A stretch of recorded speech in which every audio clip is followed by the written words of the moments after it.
Before we get started, make sure that you like and subscribe to the podcast. And if you like the episode, be sure to share it with your friends, as that's the number one way we get found by others. Hello, everyone, and welcome to the Finding the Balance podcast. My name is Karen O'Donnell. I'm a registered nurse in New Hampshire, and I started this podcast to help to promote health and wellness of everybody in the healthcare industry as well as other industries. And today my guest is Laurie Gouley. Let me introduce you. You have an amazing repertoire of experiences in your past. So Laurie is a certified personal trainer. She's a Reiki master, a meditation guide, a shaman. She's a specialist in Vibroacoustic therapy, and she's a spiritual and wellness coach. She's been coaching people for over 2 decades, and she has an incredible company that is beautifully located in New Boston, New Hampshire, called Mystic Market. This is a sacred healing sanctuary tucked into 31 acres of natural land in New Boston. It's by appointment only or her services. Since opening in November 2023, she's offered deeply personal soul-tending sessions for those seeking restoration, clarity, and transformation. This is a sanctuary, not a studio, and every detail of their 31-acre natural setting was chosen with your healing in mind. She offers Reiki healing, vibroacoustic therapy, massage, wellness coaching, shaman healing, card readings, red light therapy, somatic stretching, guided meditation, and a curated selection of metaphysical tools, all available by appointment only. Whether you're new to energy work or deepening a lifelong practice, you'll find a warm, heart-led space here that honors exactly where you are. Mystic Market is in New Boston, New Hampshire. It's more than a wellness center. It's a gathering place, a hearth for a community, sacred circle, and the kind of healing that happens in layers, seen and unseen. So you're invited to step through the doorway and begin. Thank you so much for being here, Laurie. I love this introduction. Well done. Thank you. It sounded so beautiful when you were reading it. I want to go. No. Yes, you did a great job. And there are so many different aspects of this. So before we dive into this, one of the things that I usually like to ask my guests are, can you share with our audience something that you do for yourself, for self-care on a daily basis, or just anything that you'd like to share? So I'm very fortunate to have the space that I have, because people might think self-care is easy for me because of the space that I have. It is easier, but I still have to put it in my calendar because there's always excuses why I can't take the time to do it. So 3 times a week, I have it in my calendar that I sit in front of the sliders here that overlook the property, and I just become present. So I let go of my to-do lists. I let go of thinking about the dogs and the work list and the housework and all the other 100 things I have on my list to do, because no matter how many lists I make, they will always be there. Yes.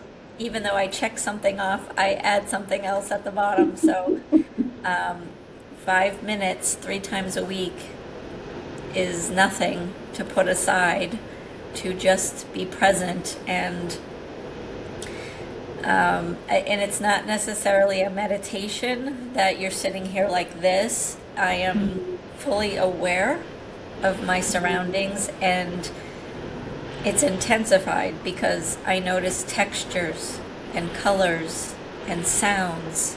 So I'm really trying to pull myself in the present, like, what is the texture on the tree? What is that bird that I can hear now that I can open the slider? What does the ground feel like underneath me? What am I sitting on? What do my clothes feel like on my skin? Am I cold? Am I warm? Am I neutral? So that's my self-care. And when I am consistent with that, it makes a huge difference in how the rest of my day goes. Yeah. thank you so much for sharing that. And I love that you schedule it. And I'm going to try to take that teaching in my own life, because as we were talking about before we started recording, it is so easy to just get into your work. And I am definitely a list maker as well. I check the boxes, and as you say, you keep adding. It's amazing how that happens. So the time can absolutely get by without you even realizing it. So to schedule it, I think that's really important.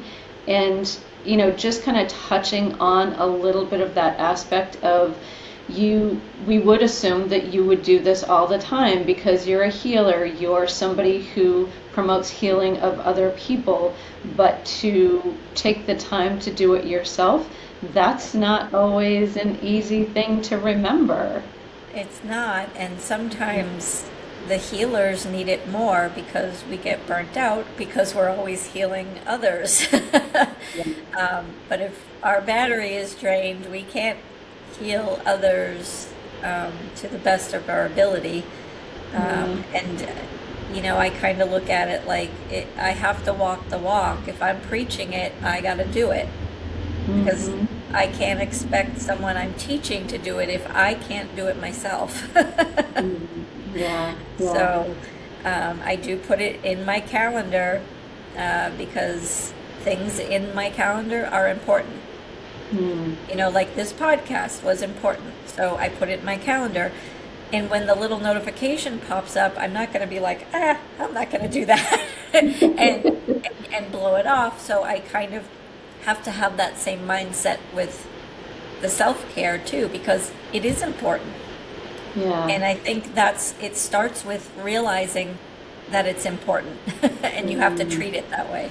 Yeah. Do you find with your different modalities of energy work that you have that it is easy to just kind of not think about your own energy and protecting your own energy when you're working with other people? No, I'm pretty good about protecting my own energy because I have to be, because I'm naturally an empathic. So I didn't always protect myself, and I would carry the burden of everyone that I met. And it was affecting my own health, my own mental health.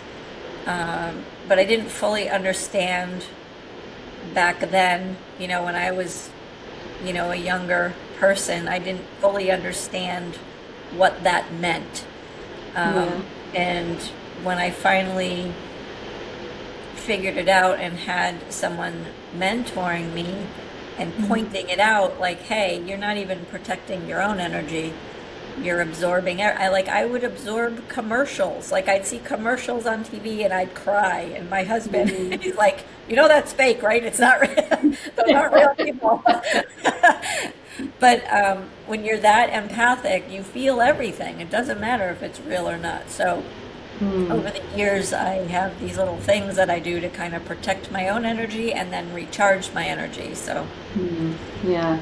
I think a lot of people nowadays understand what the term empath is, but if you think about people who maybe don't necessarily believe it or don't understand it or don't feel it in their own body, it's basically like when you walk into a room and you can tell when somebody's in a bad mood just by their body posture or their energy or their language, what they're saying. So for those who don't really feel that on a visceral level in their body, that's kind of the feeling when you have like an intuition or you make a decision and you have like butterflies in your stomach. That's kind of a little bit of what an empath is in my definition. But you're right. There are people that even when you're not in the healing aspect of services, you can feel their energy, and I think it's super important to protect yourself on whatever level you can do, even those 5 minutes 3 times a week. I'm sure that is really helpful for you. it is, because sometimes it will last longer than 5 minutes. It's just, I put 5 minutes because anyone can get through 5 minutes.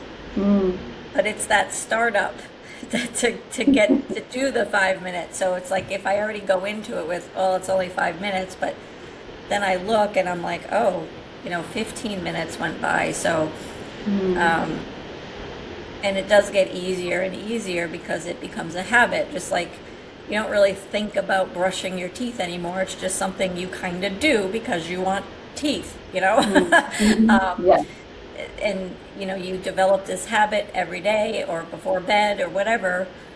You just kind of do it. You don't have to set a timer or a calendar reminder. It's just something you do, and I think eventually that ends up happening, because it becomes a habit. And if you can do that, there's a lot of talk about, oh, you have to do it for 21 days in order for it to stick. Some people say 90.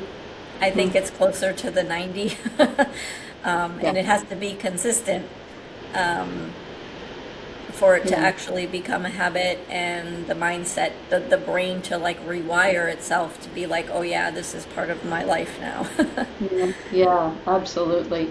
You brought up a really good point too, talking about like just brushing our teeth and like taking care of our physical body. So I want to kind of segue a little bit in just kind of like taking care of our body on a physical level is so easy. Like we eat certain foods, we drink water, we nourish our bodies, but the work that you're doing for yourself as well as your clients is to help nourish your mind and to nourish your subconscious and to nourish those things that you can't always access or know what you need. Sometimes you don't even know that. So tell me, first of all, if you have a favorite, what is your favorite service that you offer people? Let's start with that. I love doing intuitive energy work. It's kind of like Reiki. Reiki, you have a protocol that you follow with hand movements and symbols. I kind of do my own thing. I listen to my intuition, and I might not start at your head. I might start at your stomach because that's what's pulling to me. And I love when I pull out my pendulum and I ask questions and it validates what I'm feeling. It gives me that layer of like, yep, you're going in the right direction. And then when I'm done with the client and I redo the scan, I love the difference of the feel, of the vibrations, of the energy, of the aura, whatever you want to call it. I love the feeling that I did that. that I helped someone find peace. Because I'm an anxiety and panic disorder sufferer. I had my first panic attack at 6 years old. Oh, wow. And I mean, I've had, grandparents pass away when I was younger, which I think was part of where those insecurities came from, because it wasn't really explained to me what happened to my grandfather until much later.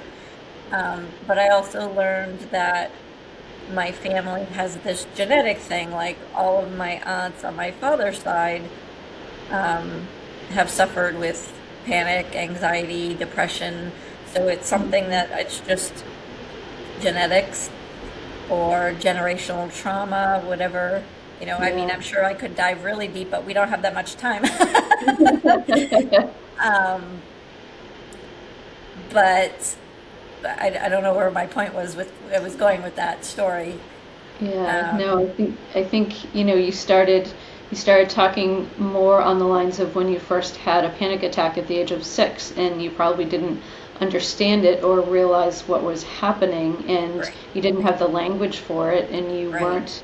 you weren't given the language or the support from your elders because they probably didn't even realize it or understand it or know how to support you. Right, they didn't. So when I found that I had this gift, this ability that I could tap into, to kind of help calm that center self, I was like, this is so amazing. I want to do it to other people. But I didn't, like, at those ages, when I was younger, like I didn't know what Reiki was. I didn't know what intuitive energy work was. I had no idea about any of that until I,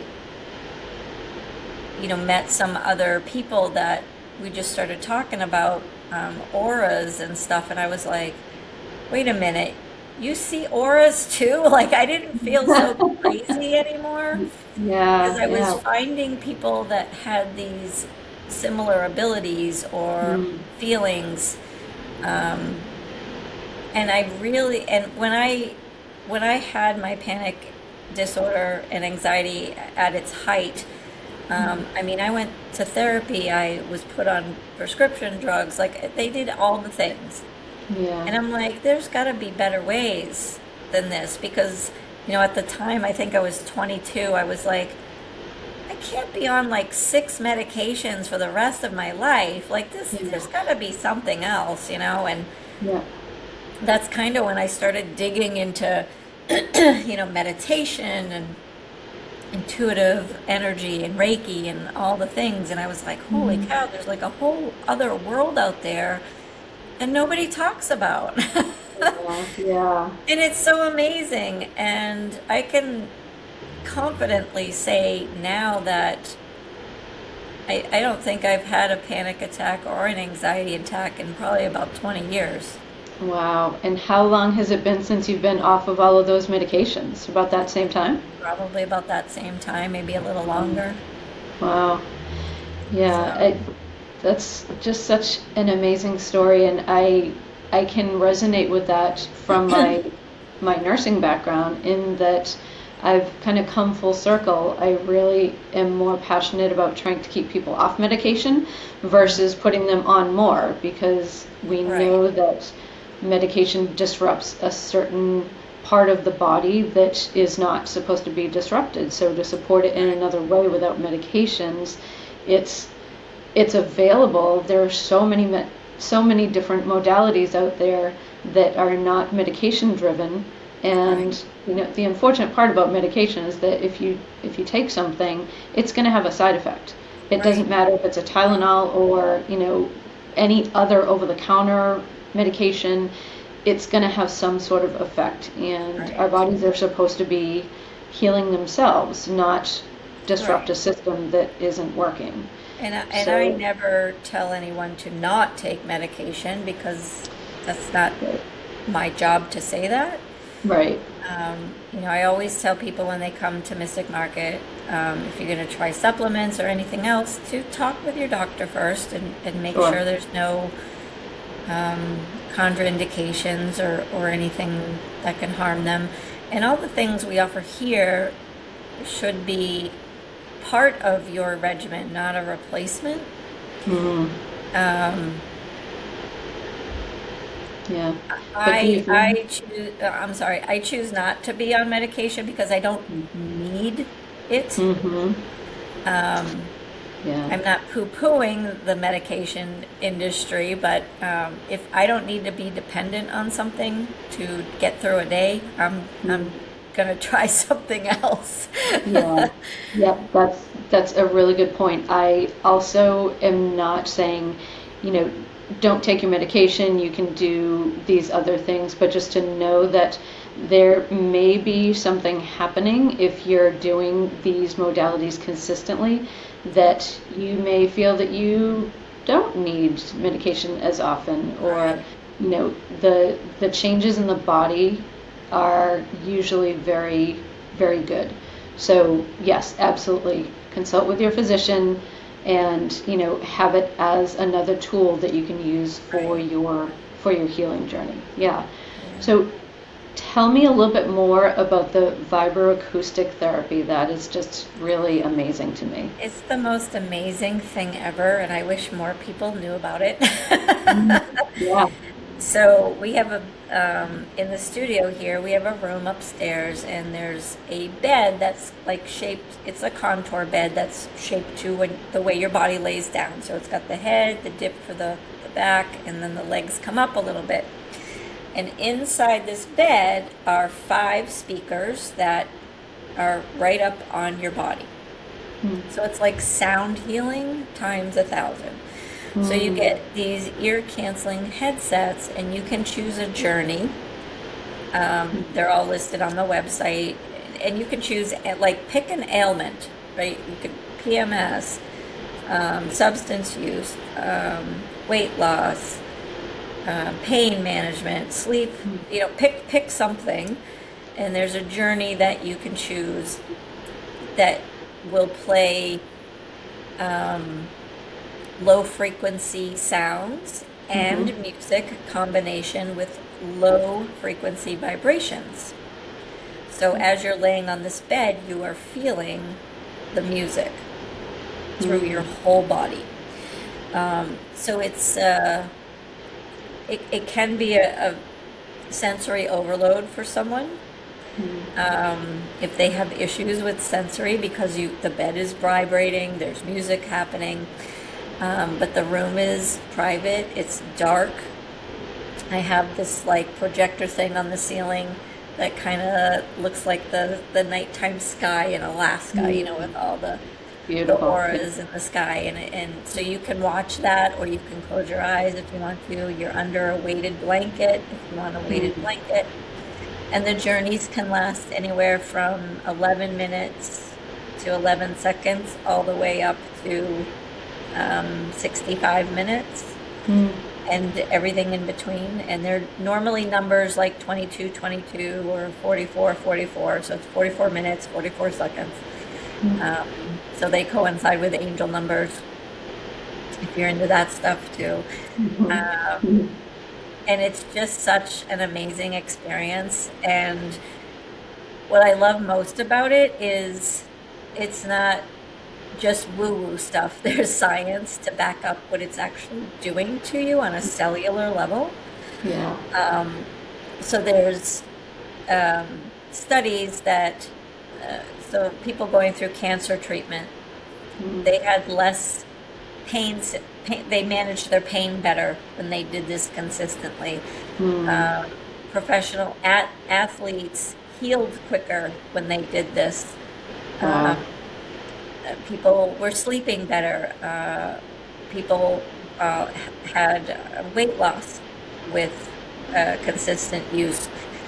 People with Parkinson's had lesser symptoms when they were using this consistently. So there's lots of studies, you can find them online, for vibroacoustic therapy.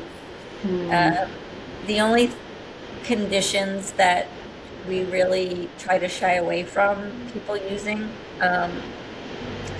is people with pacemakers, and people with the deep vein, Thrombosis? deep vein, what is it? Deep thrombosis? Yes, thank you. I was trying to think of the word. And of course, pregnancy. So you'd want to talk to your doctor about that if you're a high-risk pregnancy. Or if you've had recent surgery with open wounds, you don't really want to be doing anything to risk popping them open. Not that it vibrates that violently, but there are some journeys that have a pretty deep bass that can... Have you ever been to a concert and you felt the bass like in your chest? Yes. That's what it feels like. Okay. Yeah, that's a good correlation that, you know, would help somebody who doesn't understand it to feel that, because we've all felt that. So, and you know, sorry. And everyone that has been on it has had a beautiful experience. And I've had people say that they have felt like they were vibrating for hours after it was over, like in a good way. I've had people just crying up there because they're releasing. So when you release, you can start to heal. I've had people snoring. So there's no judgment. Whatever, you know, experience you have up there is yours. There's no wrong experience to have, but they've all been positive experiences. I've never put anyone on there going, God, I hated that.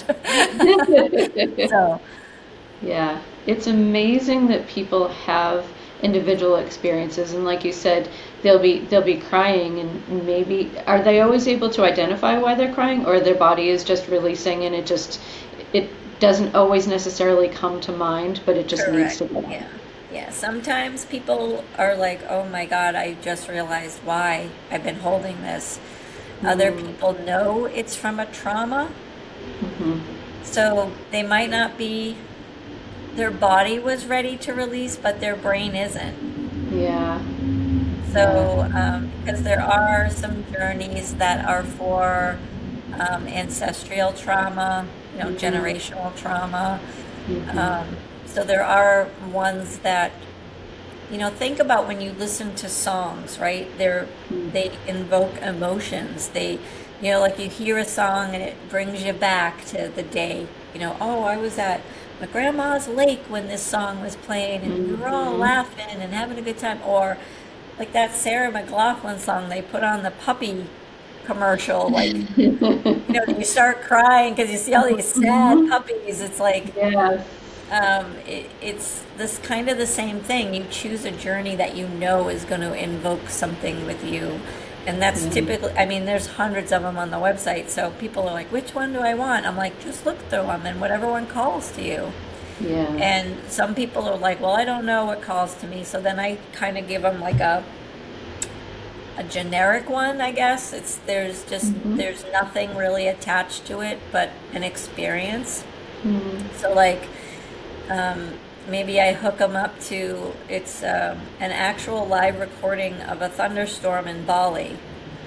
Oh. So, someone that's terrified of thunderstorms, that's probably not a good choice for them. But, Mhm, mhm. um, if you're not sure what you want, I kind of find one that's, maybe connected to the heart chakra because there's one for Mhm, each chakra. So, we mhm. all can use some heart work. Um, Yes. Opening that heart up to receive and give love, and compassion. Mhm, So that's mhm, always a safe choice if you're not sure. mhm. Even the root chakra is a safe choice because a lot of people are not grounded right now. That's why everybody's crazy. Mhm. Yeah, um, there's a lot of different energy shifts that are happening, for yeah, sure. yeah, but Mm, and there are very specific ones like ancestral trauma. Like if you know mhm, that there's some kind of ancestral trauma, mhm. um, and for example, that could be a substance use, right? So say like your grandfather had a drinking problem and then your father had one and now you have one. That would be considered a generational curse, generational Mhm. trauma because Yeah. it's following every generation. Mhm. So that could be something you would choose if that's happening in your family. And as I said, the studio is very open in here, but when someone is booked upstairs on that bed, nobody else is in the studio. Mhm. So it's a I very see. private, the door gets shut and Yeah. you can do what you need to do up there. There's no judgment. Mhm. It is this is a place of healing and what is said here stays here. That's my motto. It's kind of like Las Mhm. Vegas. What happens in Vegas stays in Vegas, but what happens at Mystic Market stays at Mystic Market. Yeah. There's no gossip about it. I will tell stories and I'll say, I had a client that experienced this, but I will never out them in any way. Right. Um, but that's what makes this place amazing is that you can take the mask off, you can take the shields down and heal. Mhm. Yeah. Yeah. And it's such a beautiful space too. It's on top of a beautiful mountain. And as you said, it's 31 acres. And I think that you have some summer and spring outdoor activities that you're going to be doing, as well as other events, not just individual services, correct? Right, correct. Yeah, we'll do sound healing outside. Mm. We're gonna do forest bathing, Mm. um, Tell me which about that. so forest bathing is basically so you go out in the woods and you find a tree or a plant or something that you connect with, and it could be an hour-long meditation, and we will maybe walk a yard because Okay. it's really about being present in Mm. every way. Um, so we would use our five senses. So we would look around. What do we see? And really look at the detail. So like pick up a leaf.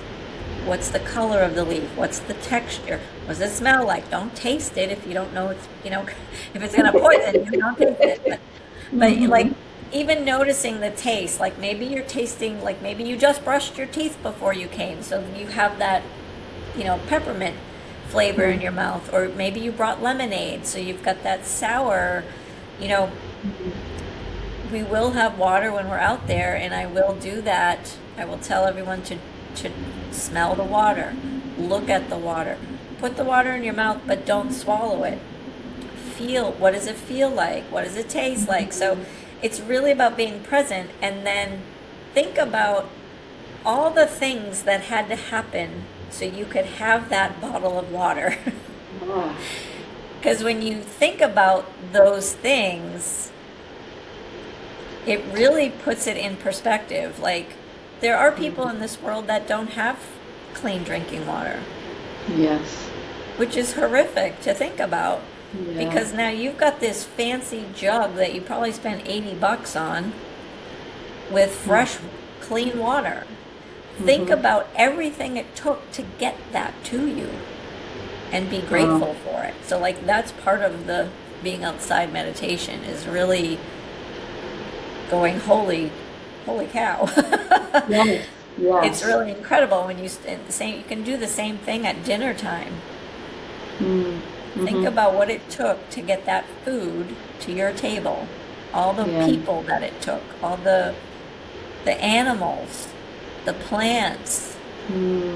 Like, it's a whole process. It didn't just magically show up on your plate. Yeah. Yeah. It's that presence of mind to just stop and think about everything. I Yeah.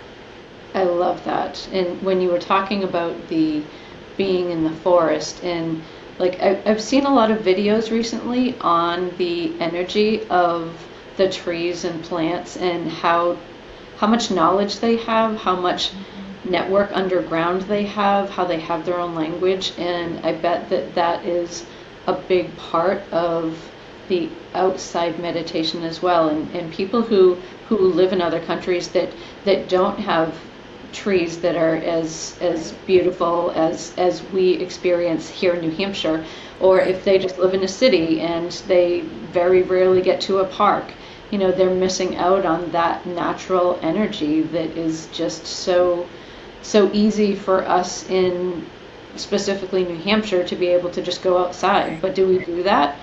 We're too busy. We don't have time to do Yeah, that. this is what we do all day.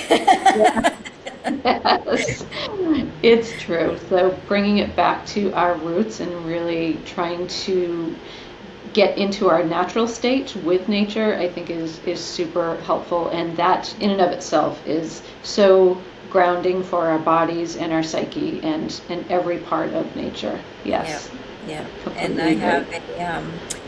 I have a shamanic healer here that's been doing shamanic work for, God, close to 40 years, I think. She does a lot of her services outside here on the property, because it's better to do that kind of work outside. Can you Um, describe a little bit about what that work is for people who haven't ever heard of that? so you're healing yourself on many layers. A lot of it is a spiritual layer. Okay. Sometimes we have experiences in life, and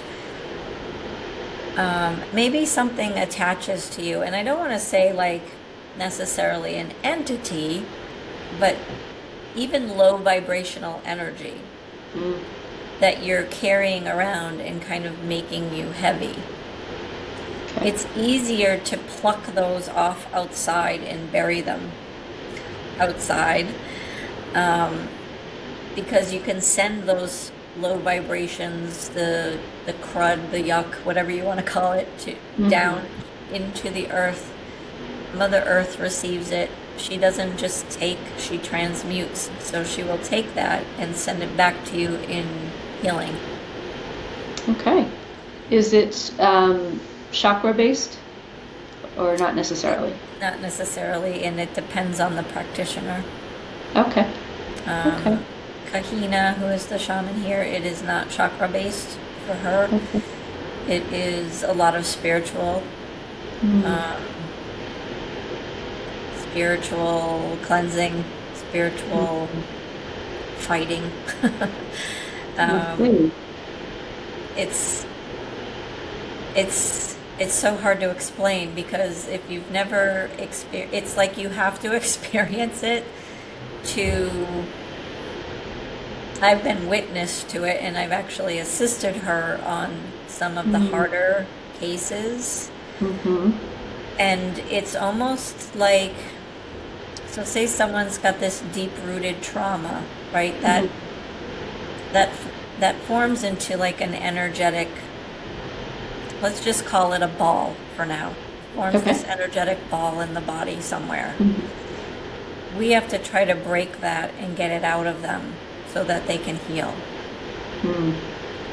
And energy doesn't die and it doesn't disappear. It just transmutes into something else. And if you're keeping all of this stuff in you, eventually it's going to make you physically sick, and it's going to manifest in some way.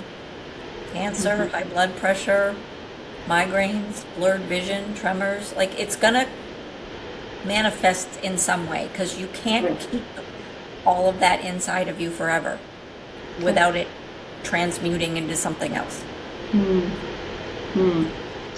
Yeah, I can't wait to actually explore that further, and I think that once I am able to have that type of service as well as some of your other modalities, I think that we definitely need to get onto another podcast just to talk about the experiences of the different things that you offer, because it's amazing. It really is. It is a lot. And, sometimes too many choices are really stifling for people.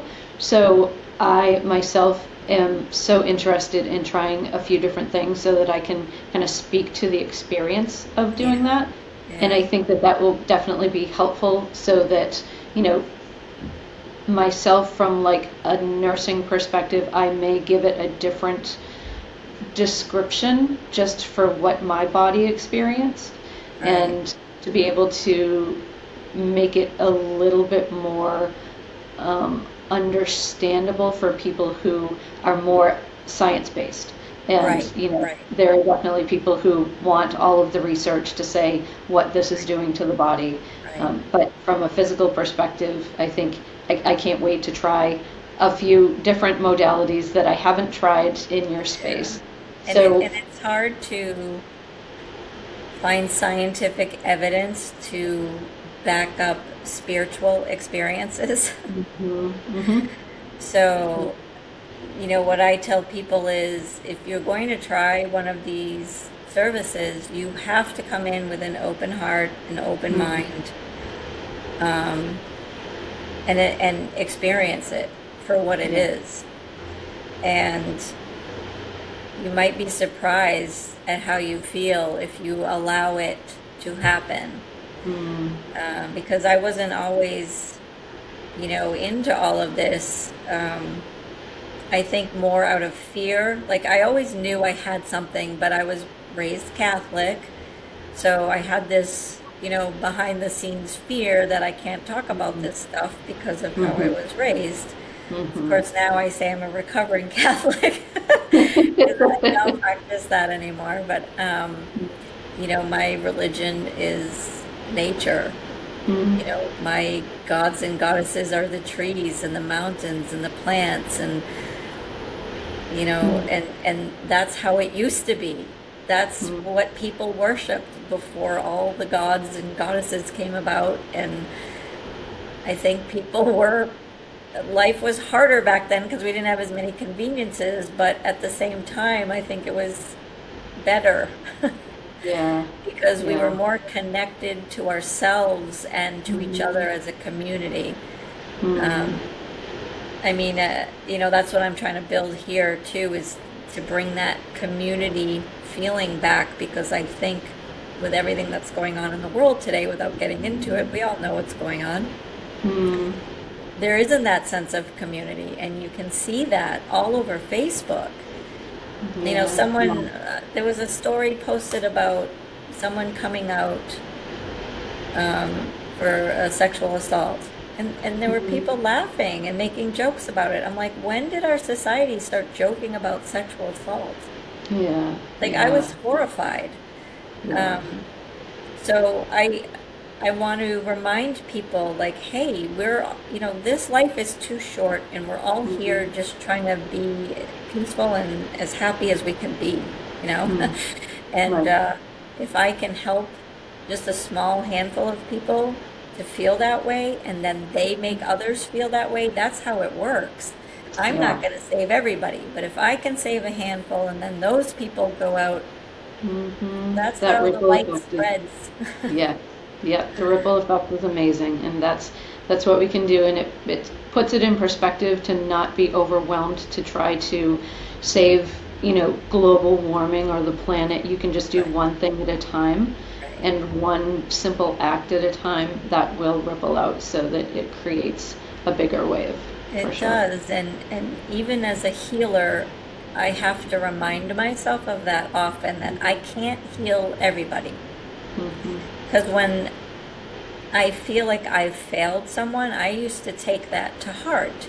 Mm. And I can only provide people the tools. They have to actually do the work. Yes. So I look at it, if there were 20 people thrown in a lake and they're all drowning, Mm. I'm not going to swim past everybody that's near the shore to get the one person in the middle, because I'll probably drown too. Mm. So I have to save the ones that are closest to shore first, because they're the ones that actually want to help themselves. Mm. And Wow. that's how I have to look at it. Otherwise, I would be crying every day, like, oh, I failed this person, I didn't help this person. I can't think that way, because then I can't help those people that are closest to the shore. Hmm. Wow. I thank you for bringing that up because I I've mentioned this before, not specifically in this podcast, but with some people who I truly appreciate and love who are supporting me. There have been many times when I've had a recurring dream, and my recurring dream, I've probably had it 5 or 6 times in my life, and it's basically the world is dying and everybody is dying, and I have to save them. And it's an overwhelming feeling to just not know where to start, who to go to first. And I wake up with that dread and that sense of overwhelm. And I never understood why I was having that dream. And you do put it in a good perspective that I'm not supposed to be here to save everybody. I'm here to save the people that I can, and they will then save others. So Right. I really appreciate you bringing that point up because it puts things in perspective. It And does. And, you as a healer, so I always say, like, I'm not the healer, I'm just like the conduit. mm, So like I give people even when I do energy work, I'm not the healer. I'm just the conduit. Like, mm, the universe is lending its energy for me to do this, but it knows where to go. I'm mm, just the person that's going to bring it to that person. yeah. So I am not the healer. I am just like the copper cord that produces the energy into the person. Yeah. And I am the teacher, and I give people tools, and then those people need to take those tools and utilize them, because I can't be with everybody 24/7 when I do personal training, part of my coaching is helping them make better food choices. I'm not a nutritionist, so I don't do meal planning, but Hmm. I help them make better choices. And I'm like, I can't follow you around and slap the, whoopie pie out of your hand. That would be a fun job, but I can't do that. Yeah. So, like, they know what they're supposed to be eating. Now they have to make the choice, Mm. you know? And Yeah. if they choose wisely, great. If they choose poorly, that's also great, because it's their choice. Yeah. Yeah. I love that. That's a great example. So tell everybody how they can reach out to you and schedule an appointment or find out more about you and Mystic Market. So you can go to mysticmarketnh.com, and we're on all the social medias: Facebook, TikTok, Instagram, YouTube. And I said Facebook, yeah. Yeah. Facebook, Instagram, TikTok, YouTube, Mhm. and the website. So you can reach me in any one of those platforms, and I will answer you eventually. I'm pretty good Perfect. about answering, though, within a 24-hour period. So Yeah. Yeah. Well, I definitely recommend that everybody reach out to Laurie. She is an amazing wealth of knowledge and has so many different services. And I can't wait until your summer programs because I am going to be there with my hands on the trees, just feeling the energy and just feeling the love. I can't wait for that. so amazing. Yeah, so we will put all of your links with the podcast when it launches so that everybody can just like follow you and find out more about you. So thank you so much, Laurie, for Thank being you a for part of that. having me. It's been wonderful. I It's love you. talking about my space. It is a beautiful space, and we didn't even get into the sound bowls. You do amazing sound bowls. Oh, So yeah, thank you. Thank you. the I am next so time. blessed. I'm so blessed to have this space, and even more blessed that I'm able to share it with others. Yeah. So definitely everybody reach out to Laurie and find out more about Mystic Market and the beautiful services that she has. And the next time that we have her on in the future, we will dive a little bit deeper into some of the modalities that we talked about, especially after I've experienced it. I can't wait for the vibroacoustic. That has been on my list for a long time. Yep. Thanks.